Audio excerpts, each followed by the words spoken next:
My name is Abdullah Hamoud. I have the distinct honor and privilege of serving as a state representative for Michigan's 15th district, largely comprised of the city of Dearborn. We truly appreciate all those from the community and from nearby communities that have come out to join us today to take action, to pursue the necessary changes that are needed to ensure that the air they breathe is clean and is good enough for the children that roam these parks. This playground that is none more than 800 feet away from the steel factory to its back. I think this serves as the picture of the environmental injustice that is far too normal in communities such as Dearborn and nearby communities. Each and every single day, children are forced to live and families are forced to live with the choice of accepting polluted air as the normal. And this package of bills that we want to introduce is about ending that. Just next door in Detroit, things are even worse. Not through any natural consequence of the location or any fault of the women, men, and children who live there, but because for far too long, the corporations and the polluters causing these problems have had a free pass. We're here today to take that pass away, and instead to hold them accountable for their actions, and not just for the harm that they've caused, but for the prevention of further damages. I represent neighborhoods in Dearborn that border the epicenter of the asthma burden, where asthma rates are 2 to 4 times greater than the rest of the state of Michigan. And this has been the reality for far too Michiganders for far too long. We're here today because our laws are failing to protect our communities and are failing to hold polluters accountable for their actions. And that ends with this package of bills that we are introducing.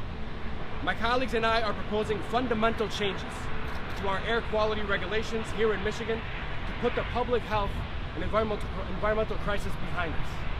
It's time that we prioritize the public health over the profits of corporations such as those that are in the backdrop. To talk a little more about what it's like to live with this day in and day out, I'd like to welcome Samrat Luqman, who is a resident in this community. Samrat?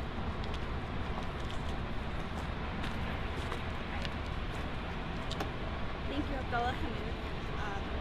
When I was asked by his communications team to share my story, I gladly accepted, but it is our story, not just mine. Every year, we get air quality alerts to our phones or emails. I call them don't breathe alerts. Basically, they tell you don't go outside, don't play sports outside, don't mow your lawn, don't walk the neighborhood, stay indoors. Our quality of life is completely impacted and changed. We don't get to do things that normal people do in other cities and other places. We can't play at the parks, we can't walk to their neighbors, we can't sit on our porches. These issues are compounded when you take into account the health implications, which cause financial burdens, learning disabilities, issues for our kids, for our elderly, and as well as early deaths. Which brings me to my main point, our health.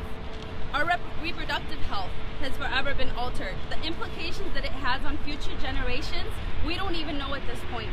Our cardiopulmonary systems have already been overworked to death, cutting years off our lives. You can't get cured from asthma, COPD, or chronic kidney diseases, but these are the realities that our family members in our community faces. At this point, we are the asphyxiation capital of Michigan. We're being strangled to death. Let me give you an example. Mandeline is a 6-year-old, she's now 9 years old. When she was 2 years old, she lived within 2-mile radius of AK Steel, Rouge Steel, and all these other companies. She came home with blue lips. She couldn't breathe. Her parents' heart dropped. They took her to the doctor, and for the next 3 years, she was forced to be on a nebulizer with breathing treatments every night. Her parents moved to Salina 3 years ago, and she's only had to use the breathing treatment once since then. That is how bad our air pollution is. But let's be clear, the companies aren't to blame. Bygones will be bygones. The devil will be the devil. It's the state that's to blame. Air pollution kills as many people as drunk drivers in the state. Why should only drunk driving be illegal? In Wayne County alone, enough people die every year to be classified as 21 mass shootings.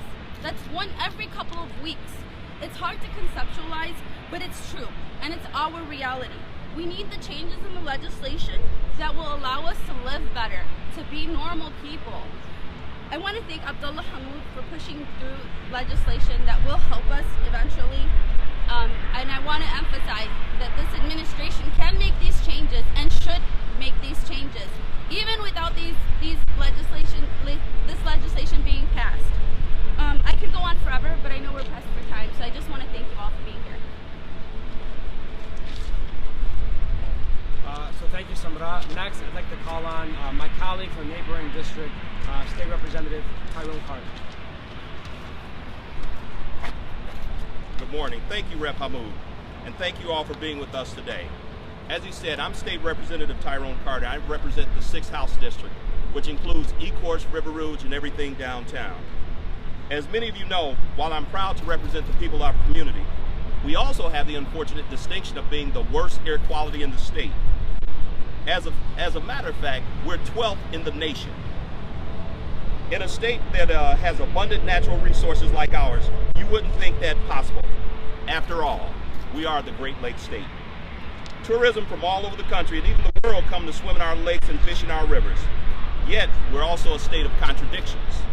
Because it's easy to defend protecting those when folks think they're tied to our economic success as a state, but when it's everyday families who are struggling with pollution right in their backyards, who are scared to let their children play outside because the air is poisonous. When we say this, everybody gets quiet. We're not here today to be quiet. We're here to send a message loud and clear to the corporations that profit off the basic health and the safety of Michigan families. Because having a massive corporate bank account does not give any corporation the right to poison our air. We need fundamental changes to the current permitting process and emission standards to increase accountability for polluters and empower the voices of our local leaders. We must also enforce a comprehensive approach that considers the total pollution. There's a cumulative impact of all of this around this area. If you go to any corporation, they'll say, we only do this much, we only do that much. But the people, the residents, feel it every day, the brunt of the total impact. And when polluters ignore these guidelines, their emissions limits, the fines and fees they pay must be redistributed to the host communities that they're impacting the most. We cannot wait to act, and we cannot wait to challenge the status quo. We must act now. Let me be clear, we're not anti-business. We're just pro-compliance. And we need for the businesses to understand that, and we need for the state to understand that now. Their responsibility is to protect the citizens. I'm going to bring you someone now who has been on the front lines. My expertise is in law enforcement, but I live in a community, 48217, that has the worst air quality. And anytime I need somebody to come talk to me about environmental justice, I lean on Teresa Landry. Good morning. I'm here today to talk to you about the estimate that 14 million people live around oil-producing and gasoline-producing factories. Just imagine 14 million. Then include the people that live among steel processing industries such as AK Steel and US Steel. That cannot be estimated. We're here today to talk about vulnerability. Our communities are vulnerable.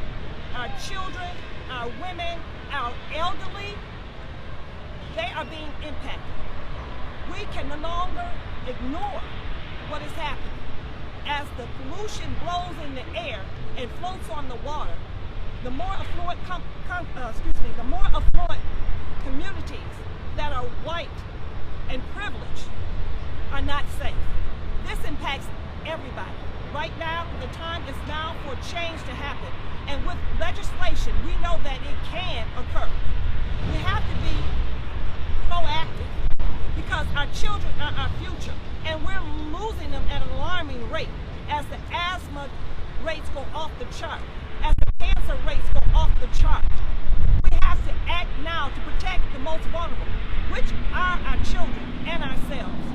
We have lived among these industries for many, many years, and there has not been any legislation that stops them from polluting to the high heavens.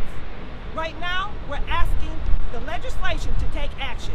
And with Representative Hammoud and Representative Tyrone Carter and Congresswoman Debbie Dingo, we feel that action can be taken, and we are thankful, and we say thank you for the need for people to hear and listen and act. I'm not going to belabor anything because the previous speakers have spoke on it all. Thank you. Thank you, Teresa. Lastly, I would like to welcome State Representative Matt Colazar to help us wrap this up.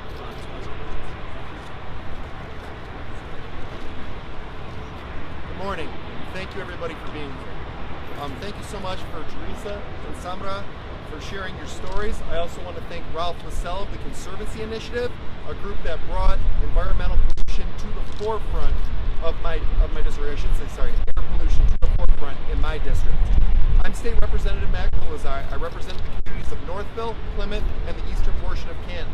And it's an unfortunate and unnecessary reality that the stories we've heard today are all too common, not just here, but across our state. It shouldn't be that way. And that's why our package isn't just about curbing emissions or preventing air pollution, but at its core, it's about putting power back where it belongs, which is in the hands of the people. It's about making sure that everyday Michiganders know who is on their side in the fight for clean, breathable air. It's about preserving the environment for future generations. It's about recognizing that our success as a state isn't just tied to whether or not someone wants to come visit our beaches, but whether or not our state's hardworking men and women can leave their homes in the morning and safely breathe on their way to work. Every person in this state, no matter their zip code, deserves the freedom to step outside of their homes and their place of work and know that they can breathe deeply and it's safe. Yet bad actors with zero oversight or accountability have robbed Michiganders of that freedom for far too long. Our package is going to change that, and we're happy to take your questions now. Thank you.